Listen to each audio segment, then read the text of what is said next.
कार्यालय खुलने की बात हमेशा वो इंस्ट्रक्शन देते थे कि टुनटुन जी के मकान में ही। आपका घर जो है पशुपति पारस जी के लिए भी लकी साबित हुआ और रामविलास पासवान जी का आशीर्वाद तो समझिए उन्हीं को मिल गया ना।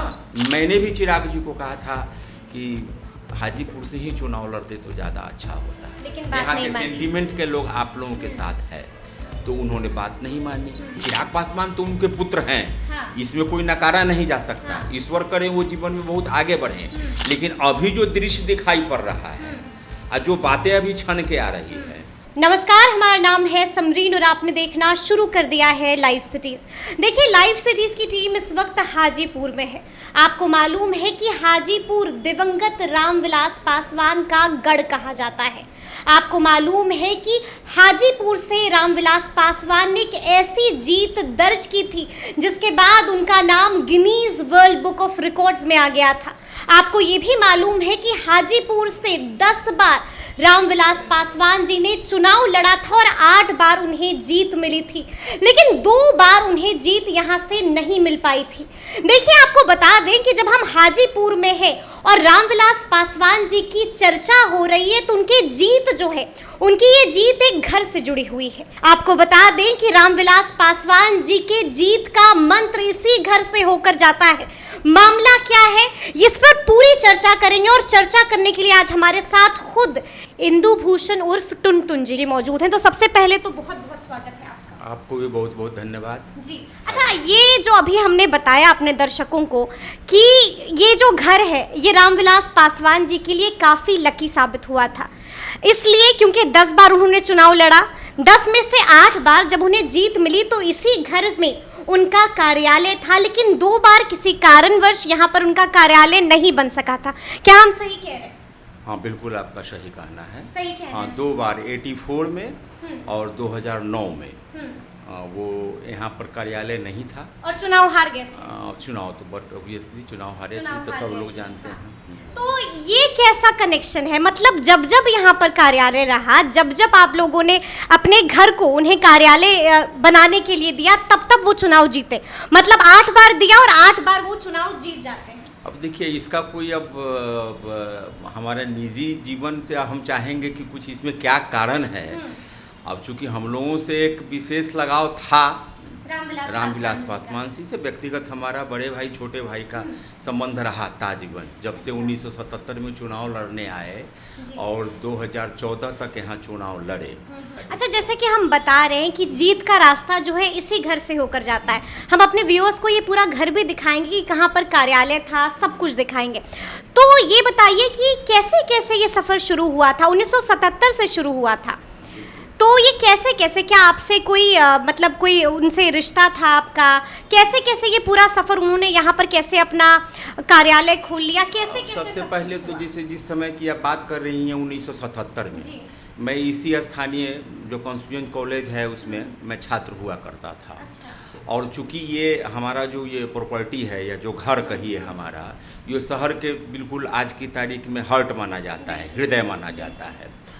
काफ़ी स्पेसियस था और उस ज़माने में इतनी डेंसिटी भी नहीं थी मार्केट में, और एक तरह से रिहायशी इलाका, रेजिडेंशियल इलाका माना जाता था। तो निश्चित रूप से किसी पॉलिटिकल पार्टी जब चुनाव में आती है तो एक जगह की आवश्यकता जिला में पड़ती है, और हम लोगों का चूँकि पॉलिटिकल पृष्ठभूमि भी रहा है, पारिवारिक पृष्ठभूमि हमारे, मतलब पारिवारिक संबंध भी था दिवंगत रामविलास पासवान जी से। अब चूँकि यहाँ से जब चुनाव लड़ने आए थे उसके पूर्व में तो हम लोगों का ये तो चूँकि 69 से वो MLA थे, 77 में अचानक उनका निर्णय हुआ यहाँ आने का, तो परिचय उसी समय से हुआ। लेकिन कारण चूँकि जो भी यहाँ पर जो भी पॉलिटिकली कॉन्शियस लोग थे तो उनसे तो निश्चित रूप से संपर्क हुआ आने पर, चाहे उस समय जनसंघ पार्टी हुआ करता था या और जो भी पार्टियां हुआ करती थी, जो सब एक साथ होके चुनाव 77 में लड़ी, तो निश्चित रूप से और जो पॉलिटिकल लोग थे उनसे संपर्क हुआ। तो जब राय विचार हुआ कि कहाँ पर चुनाव कार्यालय रखा जाए, तो चूँकि शहर के बीचों बीच है तो निश्चित रूप से ये जगह उन लोगों को पसंद आया, और संजोग कहिए कि यही कारण था कि हम लोगों से संबंध उनका स्थापित हो गया। अच्छा ये बताइए कि संबंध तो स्थापित हो गया था, लेकिन 2 बार ऐसा, जैसा कि मैंने अभी भी बताया लोगों को, कि 2 बार ये घर उनको नहीं मिलता है, मतलब यहाँ पर वो अपना कार्यालय नहीं बना पाए और वो दोनों बार चुनाव हार जाते हैं। एक 1984 और एक 2009 की बात है। तो ये बताइए कि जब ऐसा हुआ तो किस कारणवश आप लोगों ने नहीं दिया? हम लोगों ने नहीं दिया ऐसा हम नहीं कहेंगे। अच्छा, तो फिर बताते क्या कारण हैं उसका यहाँ? कारण भी। अब 2084 की बात तो मैं उतना नहीं स्पष्ट बता सकता हूँ, क्योंकि उस समय हम लोग विद्यार्थी जीवन से आगे आके और उसमें गार्जियनशिप में हम लोग थे। उस समय किस कारण से नहीं मिला था वो तो मैं नहीं बता सकता हूँ, लेकिन 2009 की बात हमको स्पष्ट याद है। 2009 में ये इसमें निर्माण का काम चल रहा था। उस समय 2009 में आप जो वहाँ अभी बैठी हुई थी सामने वाले शोरूम में, और इसके पीछे में यहाँ निर्माण का काम चल रहा था। फिर भी कार्यालय के लिए स्पेस निकाला जा सकता था। हम उस समय शहर के इसी में एक मोहल्ला है, उसी में मैं स्वतः रहता था किराए के मकान में। तो उसमें पारस साहू हमारे निवास पर, सभी तो उनका देख रेख समझिए कि रामविलास पासवान जी तो एक चेहरा हुआ करते थे। कब नॉमिनेशन पड़ना है, कब चुनाव में जाना है, कहाँ मंच बनेगा, कहाँ कार्यालय खुलेगा। हाँ, ये कार्यालय खुलने की बात हमेशा वो इंस्ट्रक्शन देते थे कि टुनटुन जी के मकान में ही। टुनटुन जी आपका नाम? हाँ, टुनटुन जी बोलते थे। हमारा फेमस टुनटुन जी बोलते थे? बिल्कुल बिल्कुल, टुनटुन जी बोलते थे। ऐसे इंदुभूषण सिंह से लोग जानते हैं, तो टुनटुन जी के ही मकान में रहेगा। जब भी चुनाव का यहाँ नॉमिनेशन देने आते थे, उसी दिन चुनाव कार्यालय का उद्घाटन भी किया जाता था, जो एक परंपरा बना हुआ था। वहाँ से देकर आते थे और चुनाव कार्यालय का फीता काटते थे। जब उनका काफिला हमारे घर के सामने तक जब आया तो उन्होंने गाड़ी को रुकवा दी, और हम लोग जब यहाँ बैठे हुए थे तो दौड़ के गए, माला वगैरह पहना दिए। तो इधर उधर झांकने लगे कि कार्यालय तो कहीं कुछ दिखाई नहीं पड़ रहा है। तो क्या टुनटुन जी कार्यालय कहाँ है? हम क्यों, कार्यालय तो बगल में। हम उनसे बात बिल्कुल करते थे अपना घर जैसा, जैसे वो भाइयों से बात करते हैं आज की तारीख में। बिल्कुल हाँ, हम की कार्यालय तो बन गई है वहाँ पेट्रोल पंप के, बुबना जी के पेट्रोल। क्या बोले सुन के, क्योंकि उन्हें तो उम्मीद थोड़ा सा शॉक्ड हुए वो। थोड़ा सा वहाँ कैसे चला गया, वहाँ कैसे चला गया। अच्छा फिर देखते हैं, मतलब थोड़ा चेहरे का भाव उनका हम चेंज होते हुए देखे। फिर माला उला पहनाया। उस समय वो क्या अपना ये करते, फिर हम लोग आगे चले गए उनके साथ, दिए। फिर वहाँ का गए रोड को अपोजिट में, वहाँ कार्यालय का ओपनिंग किए। उसके बाद तो फिर हम लोग जैसे तो थे अपना चुनाव में जो था अपना लगे हुए रहे, लेकिन अब परिणाम जो आया तो सब लोग जानते हैं। तो उनके दिमाग में ये बात था हमेशा। मतलब इसको लकी मानते थे आपके घर को? क्या है कि 2000 अभी कुछ ऐसा बोले हैं आपको कि टुनटुन जी आपका घर जो है एकदम लकी साबित होता है मेरे लिए? अनेकों बार है, अनेकों बार बोले हैं। अनेकों बार। इस 2014 के परिणाम का जब माला पहन के जब वहाँ काउंटिंग हॉल से जब निकले, जब माला पहनाए तो उसी शब्द का उपयोग किए, टुनटुन जी फिर लकी साबित हुआ, बधाई हो, उन्होंने हमको कहा है ना। और 2014 में जब चुनाव लड़ने का यहाँ चर्चा हो रही थी, जब अलायंस हुआ था भारतीय जनता पार्टी का, हमको खूब अच्छी तरह से याद है। होली के दिन हमको फ़ोन किए वो कि अलायंस ऐसे ऐसे हो गया, चिराग बहुत मेहनत किया है, हमकी बहुत बहुत धन्यवाद, जीत हम लोगों की सुनिश्चित हो गई है ना। तो बधाई वगैरह स्वीकार किए। तो नहीं, इस बार जो है सो आप में ही रहेगा, गड़बड़ नहीं होना चाहिए। हमकी बिल्कुल नहीं होगा, आप हैं अति में। अच्छा ये बताइए कि जिस तरह से आप बता रहे, तो मेरा सवाल ये था कि क्या चिराग ने भी इस परंपरा को, इस रिश्ते को कायम रखा है? देखिए थोड़ी सी मतलब इसमें हम, चिराग जी बहुत अच्छे लीडर हैं, मैं इसमें कोई दो शक नहीं है, और सौभाग्यशाली हैं वैसे पिता का पुत्र होना, और मेहनत कर रहे हैं, हमारी शुभकामनाएं हैं। लेकिन जिस समय जिलाध्यक्ष हम थे उस पीरियड में, तो अब 1-2 बार हमने उनसे प्रयास किया था बात करने का, दिल्ली में भी निजी निवास पर, और प्रयास कुछ अपना निजी कम और पार्टी से संबंधित ज़्यादा बात कुछ करना मैं चाहता था कि उनके लिए पार्टी की फ़िलहाल जो परिस्थिति है, चुनाव आने वाला है, लेकिन समय नहीं दे पाए वो।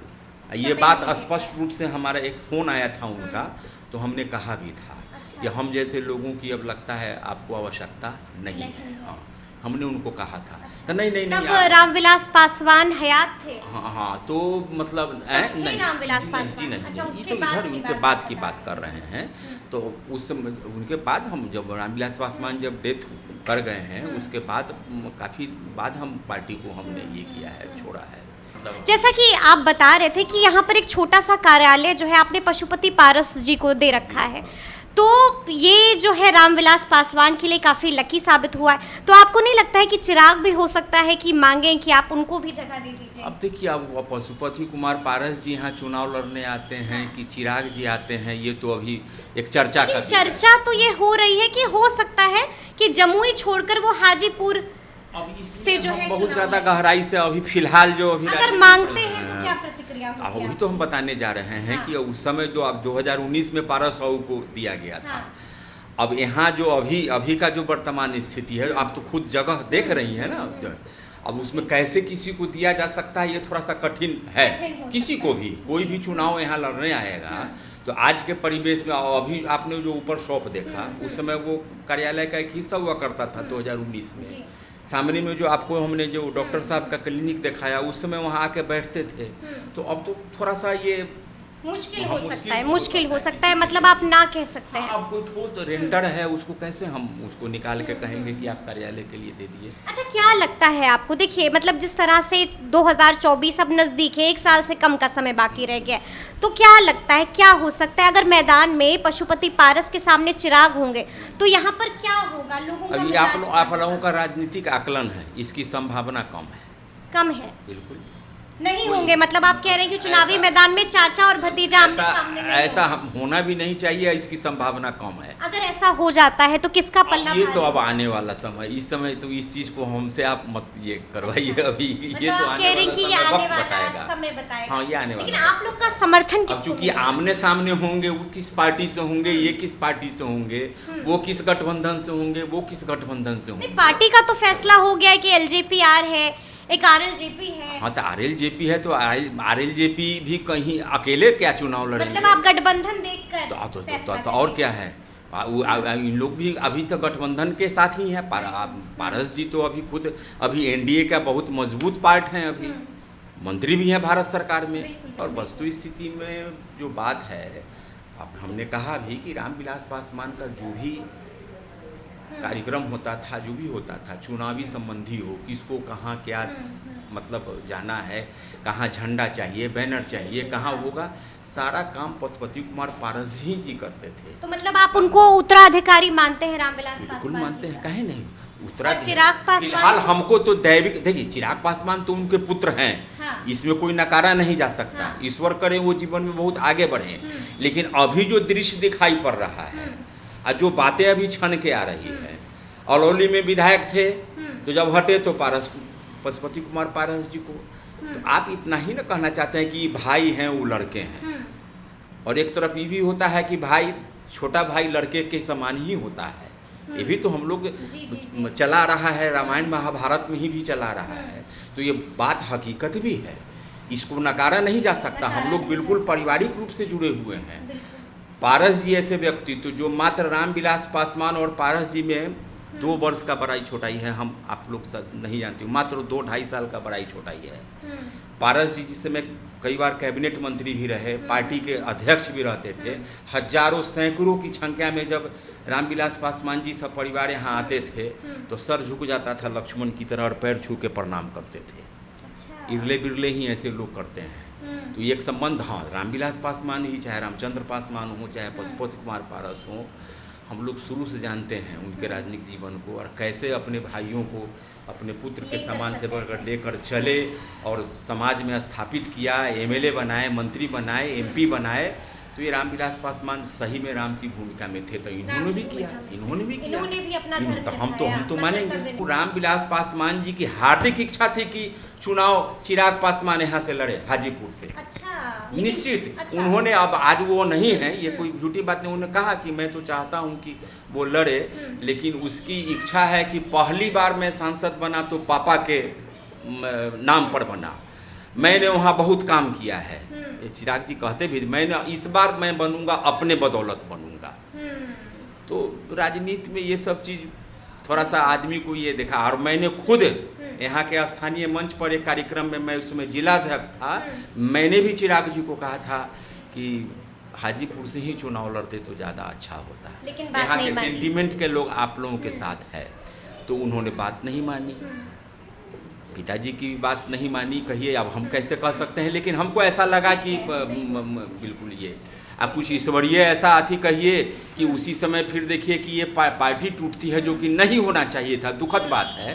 लेकिन कुछ ऐसा अब कि कोई किसको मैं दोष दूँ ये मैं नहीं कह सकता हूँ, अब कारण जो भी हो। अब उसके बाद कुछ ऐसा देखिए इंस्टांस होता है कि पारस जी कैबिनेट मंत्री बन जाते हैं, तो अब इसको मतलब आपका घर जो है पशुपति पारस जी के लिए भी लकी साबित हुआ। और रामविलास पासवान जी का आशीर्वाद तो समझिए उन्हीं को मिल गया ना। चलिए, मतलब आप बिल्कुल जी। यही बात है। तो सुना आपने कि इन्होंने क्या कुछ कहा है। इन्होंने साफ कहा है कि आप देखिए, सिर्फ दिवंगत रामविलास पासवान जी के लिए ही नहीं, बल्कि उनका ये जो घर है, जो घर हम आपको दिखा रहे हैं, जहां पर दिवंगत रामविलास पासवान जी अपना चुनावी कार्यालय बनाते थे, वो घर जो है पशुपति पारस के लिए भी लकी साबित हो गया। तमाम अंदर की बातें हमने आपको दिखाई है, तो हमें कमेंट करके ज़रूर बताइएगा कि इस वीडियो के बारे में आपकी क्या राय है। तो इस तरह के तमाम अपडेट्स के लिए हमारे साथ ऐसे ही बने रहिएगा और देखते रहिएगा लाइव सिटीज। शुक्रिया।